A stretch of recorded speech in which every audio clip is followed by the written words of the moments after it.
friends, it's Teresa and welcome back to my channel. In today's video we're going to be discussing the technically actually three books I read in the month of November.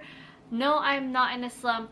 I think I just did like planning and writing for like NaNoWriMo, and then to boot I also did play some Hades and I baked bread, my very first couple loaves. Very exciting. And I'm gonna fix the angle really quickly because I feel like really short, and I know my torso is short but I'm not that short. So let's just get into it because I have like kind of a lot to say, kind of not a lot to say. I'm sure I'll find some way to make it very chatty without me. Alright, the first book that I read in November was actually a kind of like a layover, sure, from October, and that was like literally the last and only book I did not read in the month of October, and that was The Beautiful Ones by Silvia Moreno Garcia. Silvia Moreno Garcia is just one of those authors I will love to tears for like ever and ever and ever and ever and ever. This is another like almost like I guess like a magical historical romance following two perspectives. One, we get Nina. Nina is coming from a very small town, and in this town, because of her telekinetic powers, she was deemed a witch because she could not control them very well. She was very ruled by her emotions. The other perspective we get is Hector. He is much like Nina, very much into his power, like he has telekinetic powers. He is very much ruled by his emotions when they do happen, but he is like a couple decades older than her, and he has had a handle on his powers and has turned it into kind of like a spectacle, like a magic show, I guess is a proper term to use, and has made a name for himself. Now come the season, Nina is sent to the city to kind of like become a proper lady and maybe meet her match and just like be what society wants her to be. Instead, she meets Hector. Hector is not only taken with Nina, but he also kind of has a deep, dark secret that kind of will keep their love from romancing and from blooming properly without having like a lot of issues along the way. I don't know what you expect me. Like the only thing Silvia Moreno Garcia book I have rated like not a 5-star is Mexican Gothic. This was a 5-star. It's not as like fast-paced or like as creepy or as like expansive as the last two books that I read from her were, which was Mexican Gothic and Gods of Jade and Shadow, which Mexican Gothic is a creepy gothic novel set in 1920s Mexico, whereas Gods of Jade and Shadow is like in the jazz age of Mexico, again in the 1920s, following the gods and demons of that time period. This is set in like, you know, I guess like a fictional Victorian London where magic is normalized but it's not really accepted, and Nina is kind of like a little like like a hangnail in the society. It wasn't, like I said, it wasn't as expansive or like as grand or as creepy. It's like at its core a simple romance novel, and it was just so sweet to watch these two characters like fall in love with each other, and it was just so cute to see Hector kind of come to terms with his feelings with Nina, whereas Nina is very headstrong and knew her feelings from like day one like that. I love seeing the small incorporations of magic that kind of like made it still like still made it a little mystical but still grounded it in reality and like a world that I could like envision, because it was like it's historical fiction in London. I'm gonna recognize it with like the societal like necessities and like all the things in between. But I just loved it. It was just such a fun read. It made me emotional at times. Like, I didn't cry, but I definitely did get angry. Like, there were so many instances in this book where I was just like, ooh, I would clock you if I could. I would bop it. Like a freaking, like those little like twist it. So like, you know, everybody goes, twist it, bop it. That's what I want to do with some characters. Punch it, kick it, throw it off a balcony. But I really did enjoy this book, and I highly recommend it if you guys are a big fan of Silvia Moreno Garcia, or just like a little like sprinkle of magic in your historical romances.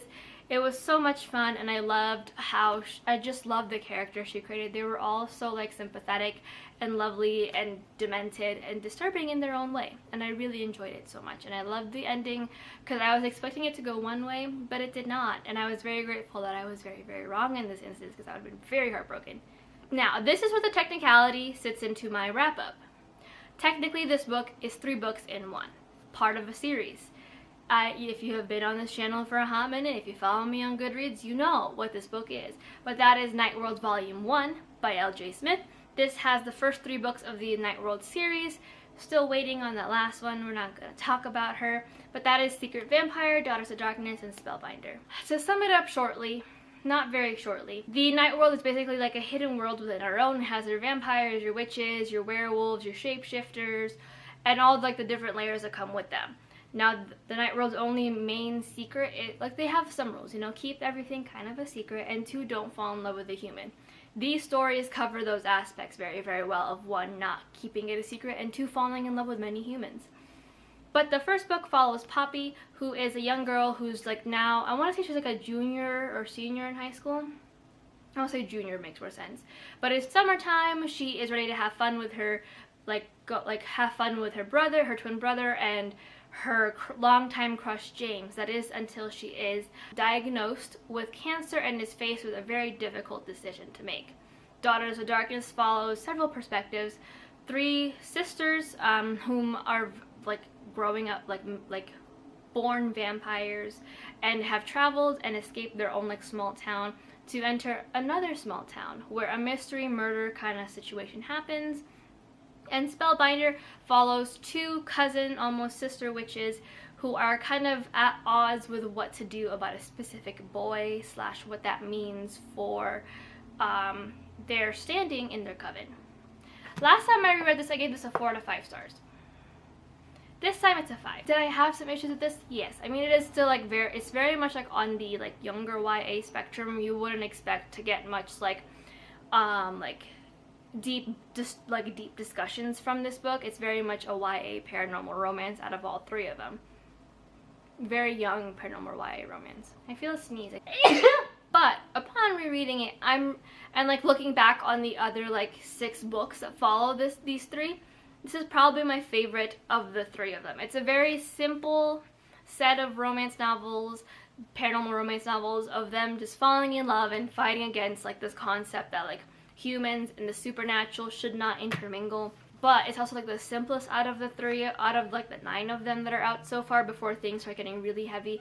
And I just like the soft moments, I like the petty moments, I like the lack of like real stakes here in these 3 books, and I just really loved it as like a nice mental reset in the middle of planning and writing and playing video games and baking bread and stressing about whether or not the bread's going to turn out okay because we decided to make it for the first time on Thanksgiving. If you guys have not read the Night World series, I highly recommend it. It's very much a moment of its time, very like mid to late 90s YA paranormal romances, very sometimes a little cringy, but very lovey-dovey, very low stakes, very much like just that crisp YA romance that I love so much, and the reason why I got into reading so very, very quickly, or got back into reading so very, very quickly. And the last book, the one that I actually didn't even finish, I completely forgot to mention that I DNF'd this book about like 76-75% of the way through, and that is Night Fox by Ashley Wilda. This has made its rounds through TikTok. There have been a lot of discussions on like the implied Christian propaganda of it all, the what was it, the fundy aspect of it all. I have never been like, you know, I grew up Catholic. I never like had family or anyone that fell into like the fundy hole or like the super Christian kind of scary hole. So I couldn't really speak on this, but let me tell you guys what it's about. This follows young 17-year-old Eli, who was kind of fallen into a very deep depression. During the summer break, her mom has finally had enough and has sent her away to this camp home called Riot. And in this home, basically, it's just like, how I visualized it is like a weird, like, Garden of Eden mixed with Scrooge's ghosts from what's that movie called? I love this movie. I don't remember what it's called. A Christmas Story? And in this like magical magical world, she finds truths about herself that help her overcome this deep dark depression. Again, I did not finish this book. I tried really hard to like see the like not so great aspects of it. I tried to find some good in this book. I'll just talk about it from a very technical standpoint, because that's all I can do, and that's the reason why I DNF'd it. It's just a big metaphor for, like, God and, like, again, like I said, it gave me, like, Garden of Eden / like Scrooge's Three Ghosts kind of vibe, where, like, the garden and, like, the outside provides you with everything that you need. Gives you everything, and it shows you bits of your past, your future, your present, and, like, everything in between to what you need to become and heal, to become the better person that you're supposed to be. This book has, like, prose and, like, poems in verse, I want to say, or just poems. Technically, on a very technical situation, the metaphor was driven so badly home with, like, a hammer that it split the nail and destroyed the wood. Like, I understood what it was trying to do and what it was trying to say and, like, decide on, like, after the second ghostly, non-ghostly future past encounter that Eli had. I knew that it was going to try to tell her, like, you know, there's life outside of this. You'll find love again, and you'll find someone who loves God as much as you do, and who will love you for all bits and pieces of that you have. The issue is that Eli didn't seem to do much growing as I got into the book. It just, like, she was a very flat character. We get, like, literally, like, I get it. She's a teenager. Breakups are hard, and sometimes we characterize breakups as someone physically dying. But the way that she wrote about this person sounded like they physically, like, died. And because, like, they didn't believe in God, she was afraid and depressed they had gone to hell. No, she had, like, literally just literally tried her absolute hardest to get them to, like, come to terms with God and believe in God. And when that didn't work, they broke up. And she, like, fell into dark depression that she was like, God no longer exists. Because if God did, they would have blah, blah, blah, blah, blah. The metaphor, like I said, was too heavy-handed. I was just, like, really tired of her going into the woods and finding something about herself and things that she did not want to accept yet because she wasn't ready, and then learning about how her dad died because her mother had attended this place, and her mom, like, blamed the fact that her dad didn't really, like, believe in God, and then he was going to hell. Like, it was just, like, the hand was too heavy, the table was splintering, and Eli, like I said, just had not grown as a character. She was still very selfish.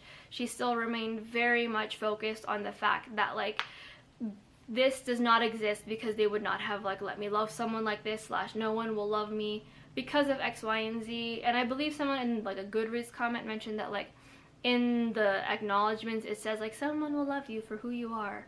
And it's just, like, the message was lost. It is undecipherable. And like I said, I can't really discuss it from, like, a fundy or, like, a super, like, hard Christian standpoint, because I am a very loose Catholic, and I have, even as a Catholic, I suppose I have very liberal views. But I will allow you guys to peruse the Goodreads that I will link down below for this book and make the decision to yourself, because I was just, like, I tried really hard. I was like, I'm gonna dislike this book, but I'm gonna read it and see, like, everyone's points. I'm going to, like, maybe find something I enjoyed, like a plot point or, like, a character, something like, it was so hard, and I don't understand why. It was just that difficult. It's just too much. It's just too much. So I'm just gonna leave it at that. I got this as an arc, so it's out now. So if you guys want to read it, you guys can. If you guys don't want to read it, you guys can turn the book around at the bookstore. I don't really care. But yeah, that is that. And that is it for my wrap up for November. Again, a very short month of reading, just because, again, November was kind of busy. December might be a little better. It is the holiday season, and I have quite a lot of things I still want to get done, like play Hades and write and plan. And the book that I'm currently reading is also a very difficult book to get through. It's another arc, so we'll discuss that in my wrap-up for December. But if you guys like this video, or want me to talk more about books, or want me to do, like, some other kind of video idea you guys have, or just, like, sitting in the back of your mind, let me know in the comments down below. But until then, stay safe, and I'll talk to you guys in my next video. Bye.